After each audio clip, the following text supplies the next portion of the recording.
দীর্ঘ 23 বছরের অপেক্ষার উপেক্ষা, অবহেলা আর অবজ্ঞার দাঁত ভাঙা জবাব বাংলাদেশ দিয়েছে অস্ট্রেলিয়াকে।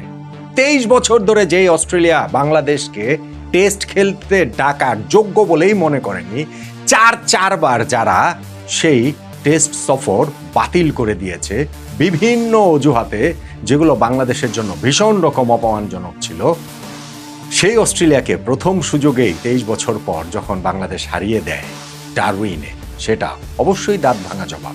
এবার কি মুখ ভাঙা জবাবটা দিতে পারবে কিনা ম্যাকাইতে? প্রথম টেস্টের পর দ্বিতীয় টেস্টও আসলে জিততে পারবে কিনা?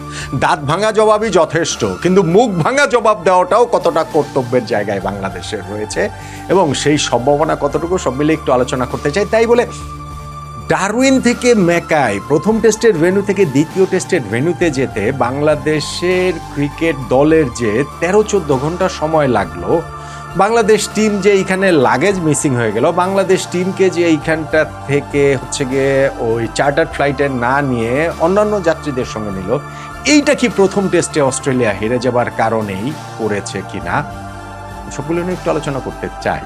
দেখুন, গত 15 বছরের একটা হিসাব দেখুন, মানে অস্ট্রেলিয়ায় টেস্ট জয়টা দ্য লাস্ট ফ্রন্টিয়ার জয়ের মতো কেন আসলে বলা হয়। গত 15 বছরে সেইখানে পাকিস্তান 8টা টেস্ট খেলেছে, একটাও জিততে পারেনি। অবশ্য তারা 1995 সাল থেকে 17 টেস্টে টানা হেরেছে, তো সেটারে বাদ দিলেন। শ্রীলঙ্কা 5টা টেস্ট খেলেছে, একটাও জিততে পারেনি। অবশ্য শ্রীলঙ্কা তাদের ক্রিকেট ইতিহাসে 15 টেস্টের একটাও খেলতে পারেনি, সেটারও বাদ দিলেন। ওয়েস্ট ইন্ডিজ 7টা টেস্ট গত 15 বছর খেলে একটা মাত্র জিতেছে, সামার জোসেফের সেই অবিশ্বাস্য অবিস্মরণীয় বোলিংয়ে। নিউজিল্যান্ড 8টা টেস্ট খেলে একটা মাত্র জিতেছে 2011 সালে। ইংল্যান্ড 20টা টেস্ট ম্যাচ খেলে তারা একটা মাত্র টেস্ট সেইখানটাতে জিতেছে।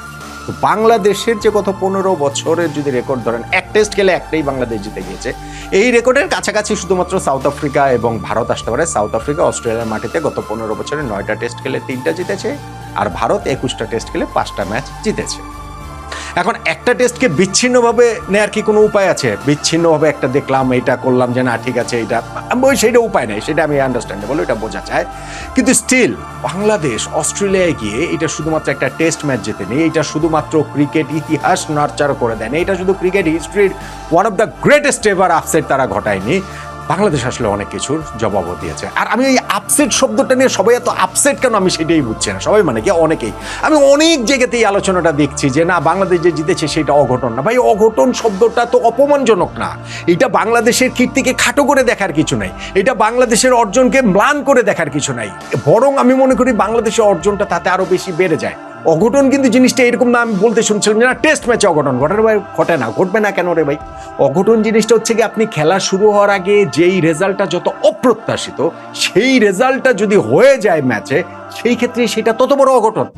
এখন বাংলাদেশ 11টা সেশন জিতেছে বলে সেটা অঘটন হবে না, এটা কেমন কথা? বাংলাদেশ ভালো খেলে জিতেছে বলে অঘটন হবে না, সেটা কেমন কথা?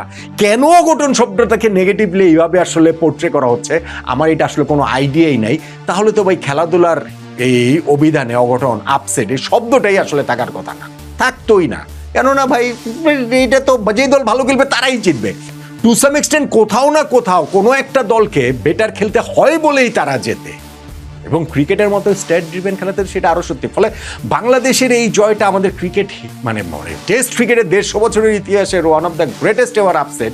এইটাকে মেনে নিতে সমস্যাটা কোথায়, বা এটা মানলে বাংলাদেশ ক্রিকেটের অর্জনটা খাটো হচ্ছে কিভাবে, এইটা আমার কাছে মনে হয় আসলে একটুখানি, আমি আমাদের বোঝারও হয়তো বা ভুল, একটু আমার কাছে মনে হয় হীনমন্যতা থেকেও আমরা করি কিনা, এটাকে একটু ইনফেরিয়রিটি কমপ্লেক্স থেকে আমরা করি কিনা। একটা হচ্ছে মুখস্থ জায়গা থেকে করি যে এইটা আমাদের শেখানো হয়েছে, আর আরেকটা হচ্ছে ওই যে ইনফেরিয়রিটি কমপ্লেক্স থেকে আমরা আসলে এই জিনিসটা করি কিনা। এবং সেই কমপ্লেক্সের জায়গাটায় আমার কাছে মনে হয় যে অস্ট্রেলিয়া বাংলাদেশের এই যে ট্যুরের যে শিডিউলিংয়ের যে ব্যাপারটা রয়েছে, ডারউইন থেকে আমরা ম্যাকাইতে সেকেন্ড টেস্টের ভেন্যুতে যাব, ওইখানটাতে আমাদের হচ্ছে গিয়ে ওইখানে ফ্লাইটের ওইখানে ওই অন্যান্য যাত্রীদের সঙ্গে যেতে হয়েছে। অস্ট্রেলিয়া এইখানে তারা হচ্ছে গিয়ে একেবারে চার্টার ফ্লাইট করে গিয়েছে।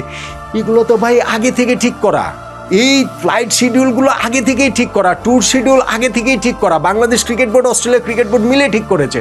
তখন প্রতিবাদ জানানোর দরকার ছিল, হ্যাঁ ঠিক আছে অস্ট্রেলিয়া চার্টার ফ্লাইটে যাবে, আমাদেরও চার্টার ফ্লাইট দিতে হবে। বাংলাদেশ কি সেই প্রতিবাদ জানানোর অবস্থায় ছিল? বাংলাদেশ কি সেই পয়েন্ট মেক করার অবস্থায় ছিল? ঠিক আছে, এটা ফেয়ার হয় না, আমি মেনে নিলাম, কিন্তু অস্ট্রেলিয়া মানে আমরা এমনভাবে জিনিসটা পোর্ট্রে করছি যে বাংলাদেশের জন্য চার্টার ফ্লাইট রেডি ছিল, তবে বাংলাদেশ যেহেতু প্রথম টেস্ট জিতে গেছে, ফলে বাংলাদেশকে বেকায়দায় ফেলার জন্য অস্ট্রেলিয়ানরা আমাদের